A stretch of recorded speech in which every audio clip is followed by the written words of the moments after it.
ওসমান ফয়সাল হত্যার সাথে জড়িত তাকে যদি কেউ ধরে দিতে পারে তার জন্য সরকার 50 লক্ষ টাকা পুরস্কার ঘোষণা করেছে। আপনারা সবাই ওসমান আদির খুনিকে ধরিয়ে দিতে পারলে 50 লক্ষ টাকা পুরস্কার দেওয়া হবে। স্বরাষ্ট্র উপদেষ্টা ইতিমধ্যেই ঘোষণা করছেন, যেখানে যে অবস্থায় তার তথ্য এবং তাকে ধরিয়ে দিতে পারলে 50 লক্ষ টাকা সরকারিভাবে স্বরাষ্ট্র উপদেষ্টার যে বক্তব্য তাকে পুরস্কৃত করা হবে।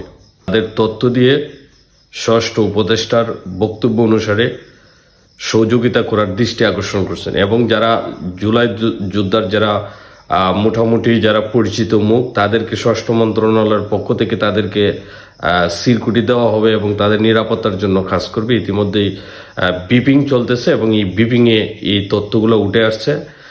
ইতিমধ্যে যে তথ্যটা ছিল এই তথ্যটা আমি আপনাদেরকে দেওয়ার চেষ্টা করছি। তো আমরা যতটুকু জানছি যে আদি এখন পর্যন্ত লাইফ সাপোর্টে বা হসপিটালে চিকিৎসা অবস্থায় তার যে অবস্থা রয়েছে এটা খুবই আশঙ্কাজনক, যেহেতু খুবই মারাত্মকভাবে তাকে মানে অ্যাটাক করা হয়েছিল বা তাকে শ্যুট করা হয়েছিল, যেটা আসলে ইতিমধ্যেই মানে খুব বেশি মানে আশ্বাস নেওয়া যাচ্ছে না যে আসলে ডাক্তার যেভাবে বলছে যে তার যে পরিস্থিতি আসলে পরিস্থিতিটা খুবই আসলে নাজুক বলে আসলে তারা ডাক্তারদের যে বক্তব্য।